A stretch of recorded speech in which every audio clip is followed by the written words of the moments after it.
E aí, peãozada, seguindo aqui com mais um cafezinho, esse vamos direto ao ponto aí, tem um pequeno texto para falar antes de iniciarmos o episódio. Você gostaria de diminuir consideravelmente seus custos com pesquisa, computadores, pessoas, ficar desembolsando capital para colocar na sua empresa, reduzir 15% ou quem sabe até 3%. Os custos dos bens e serviços que sua empresa contrata de fornecedores estão de acordo com o que você gostaria ou acha que pode melhorar, pode ser menor? Saber quanto cada cliente pagaria pelo maior preço possível? Estimular seus funcionários a maximizar os lucros da empresa? Conseguir um aumento significativo de eficiência na sua equipe de vendas? Dobrar os lucros da sua empresa em 6 meses ou menos? Então, Dobre Seus Lucros é o livro perfeito.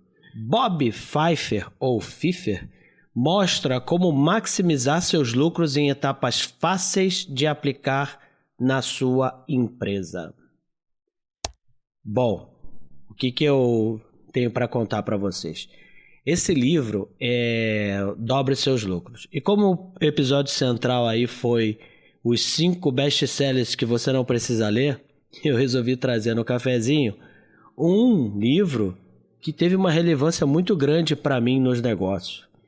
E eu nem dei muito nada para ele, eu estava no aeroporto com voo atrasado e fui na livraria, aí vi o livro e falei, quer saber, vou olhar quanto é esse livro aqui no celular, né, comprando pela loja da Apple. E aí vi ali, estava bem mais barato, comprei. E realmente meu voo estava bastante atrasado, cerca de 4 a 5 horas atrasado. E aí eu resolvi comprar o livro e fiquei lendo, mas foi uma leitura que eu não dava tanto por ela. Dobre Seus Lucros, de Bob Fifer, ou Bob Fifer, eu realmente não sei como se pronuncia. E ele teve muita relevância nos negócios para mim. Eu aprendi certas coisas muito importantes, que os seus lucros eles podem ser maximizados se você ficar muito atento e às despesas, mas não é só as despesas novas que você faz. Aquelas despesas recorrentes, como serviços que são de fornecedores prestados mensalmente para você, para sua empresa, podem e devem ser negociados. E foi isso que eu fiz ao desembarcar na cidade de Florianópolis, aí onde era a minha empresa, que é uma escola, né? Na época. E eu já na semana seguinte já negociei com a empresa de software, já fui negociar com a imobiliária, com a contabilidade. Eu só realmente não fiz movimentos com as pessoas, ou seja, os funcionários, os professores. Isso eu não negociei valores. Mas tudo aquilo que eu podia negociar, eu fui.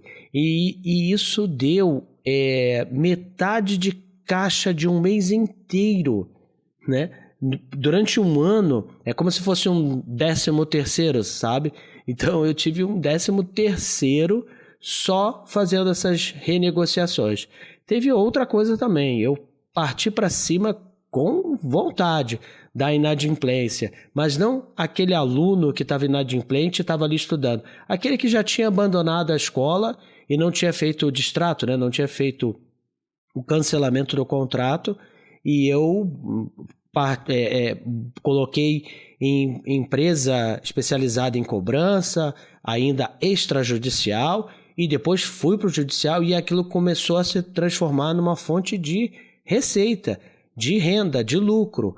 Pois normalmente aí se tratava de anos anteriores e, veja só, quando uma pessoa não paga a sua empresa, você paga todas as contas do mesmo jeito, né? Você tem que pagar o aluguel, você paga seus funcionários, então você não dependeu daquilo. Então, se você recebe aquilo depois de um certo período de tempo, no caso eu fiz uma avaliação de 1 ano, aquilo passa a entrar limpo, né? Como lucro. E, em particular, né, esse livro teve uma importância muito grande na gestão financeira da pandemia.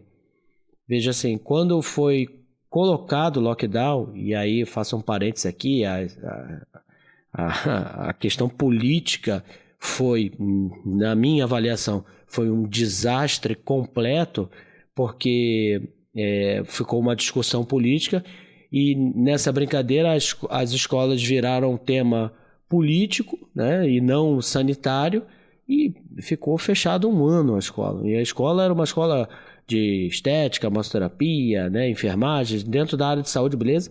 Onde as pessoas são sinestésicas, querem fazer aulas presenciais e não aulas online.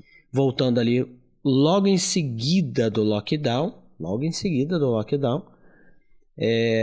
um dia, dois, eu já recebi uma enxurrada de e-mails solicitando desconto na mensalidade, dizendo que a escola era obrigada a dar desconto por causa da pandemia, porque não ia ter aula, e a gente já estava se estruturando para fazer as aulas online e poder fazer reposição presencial mais tarde. E eu olhei aquilo, e aí eu aconselho a lerem o livro para entender também por que eu cheguei a essa conclusão, né, pela leitura do livro. Eu falei, mas peraí, se as pessoas estão me procurando porque querem desconto, é porque elas querem estudar. Então eu perguntei, né, mas você quer continuar a estudar ou você quer desistir? Não, eu quero continuar a estudar, então continue. E não se preocupa, se você estiver desempregado por causa da pandemia ou não tiver condições agora, né, de pagar, não paga, a gente continua estudando, por favor, a gente vai continuar ofertando o mesmo serviço, e quando as coisas normalizarem, a gente conversa e vê como é que a gente faz para retomar. Então, acho que foi bem claro.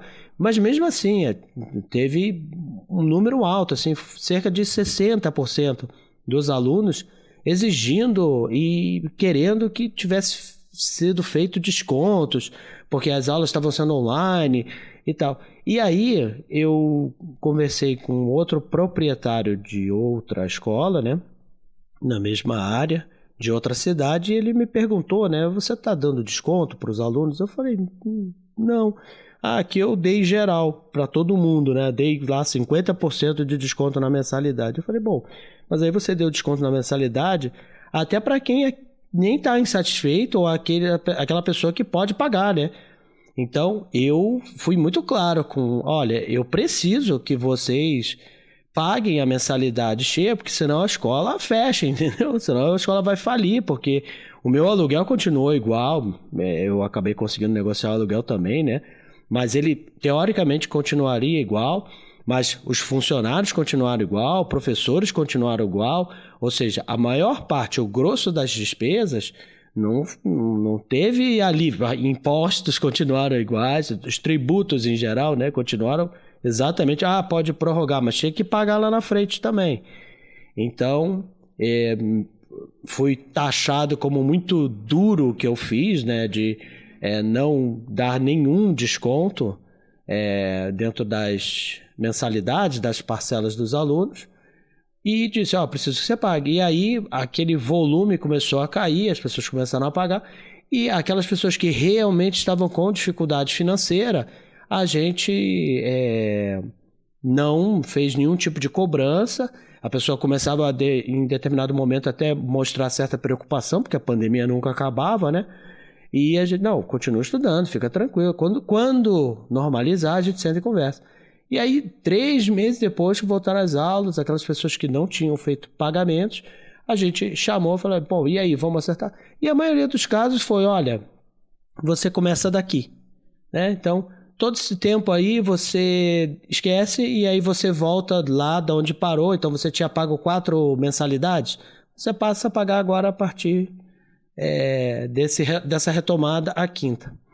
Então assim, esse livro, esse Dobre Seus Lucros, o que no início do episódio eu contei ali como é que eu posso falar, é a sinopse dele, né? Que você vai ler lá na Amazon, ele teve uma relevância muito grande. E nem, assim, se você tem interesse nisso, vale muito a pena a leitura. Agora, mesmo que você não tenha interesse nesse livro, fica aqui um recado, né? Olha, às vezes você nem dá nada pelo livro, mas a leitura dele completa vai valer muito a pena.